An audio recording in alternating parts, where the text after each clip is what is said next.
Hi guys, this is your girl Wakeji Kamore and welcome to Reflections by Wakeji Kamore.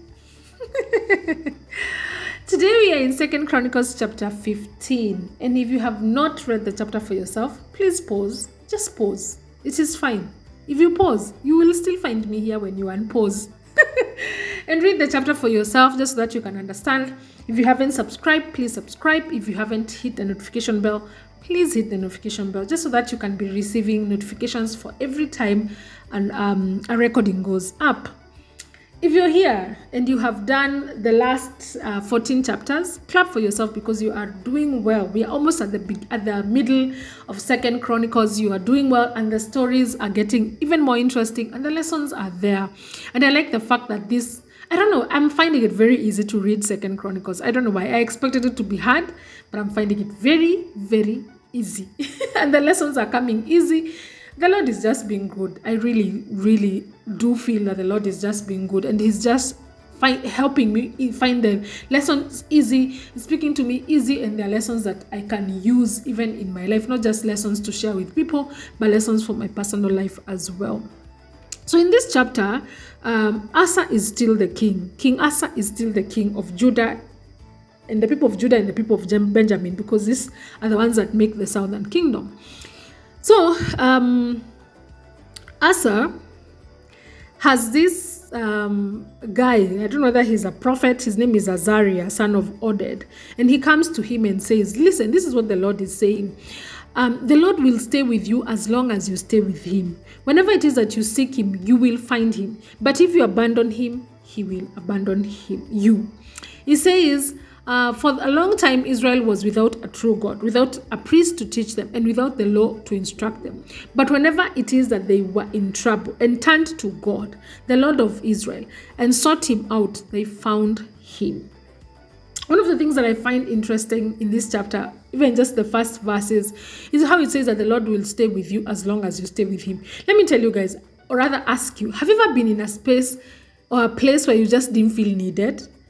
Ushaienda to place uko like me, I'm not needed here, but what am I even doing here? I'm not needed. Nobody seems to need me. Nobody seems to even acknowledge my presence here. Nobody seems to want to even ask me a question or even talk to me. Nobody seems to be needing my help.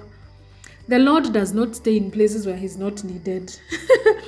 The Lord is not going to force himself to stay in a place where he's not needed. If you stay with the Lord, he will stay. He will stay for as long as you need him. For as long as you tell him, Lord, I need him. I need you. For as long as you tell him or show him that, Lord, I need you. And I mean, that's just, it seems very easy, but unfortunately, we are very quick to almost show God that we don't need him, especially when we have become firm and established, like King Rehoboam. That's when we abandon God and start doing all sorts of things.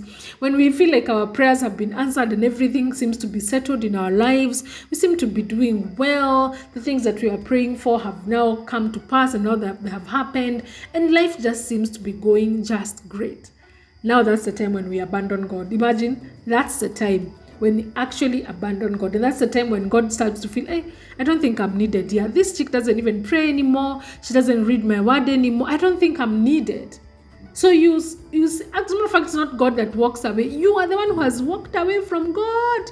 And you've left him just standing over there. So you don't necessarily need him. You are carrying on life. You're carrying on with life by yourself. You have left God where you last prayed about something and he answered. You just left him there and you moved on with your life.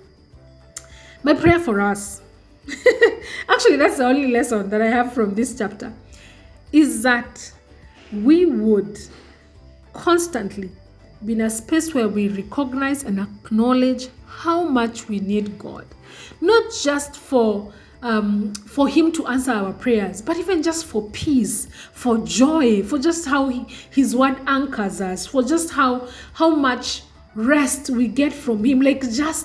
I wish we would get to a place where we just need God. For just the fact that he's our Lord, the fact that he's your father, the fact that he's your friend. Yani, you're just in a state where, I know I need God. I can't do life without God. Whether I am doing very well in life, or I am doing so badly in life, I pray that at all times we will know how much we need God. not just as a place of help. Yes, he is a place of help. He's a place of strength. He's a strong tower. He's a place we can go and hide when the world is chapaying us left, right, and center. But just because he is God, and that he is our Lord, and that he is your friend, and that you don't want to start the day without him telling you how to go about your day, that you don't want to make decisions without asking him because he is your Lord. I pray that we get to that point, that we need God, not just when we want something, but we just need him because he is our Lord.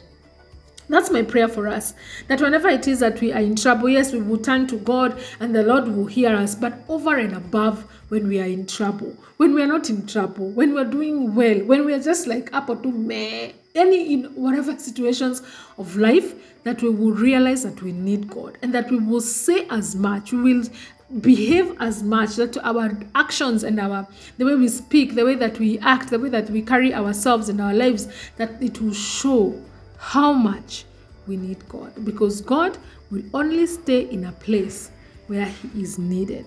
He will stay with us for as long as we stay with him and for as long as we need him. Thank you very much for listening, and have yourself a good day. See you tomorrow.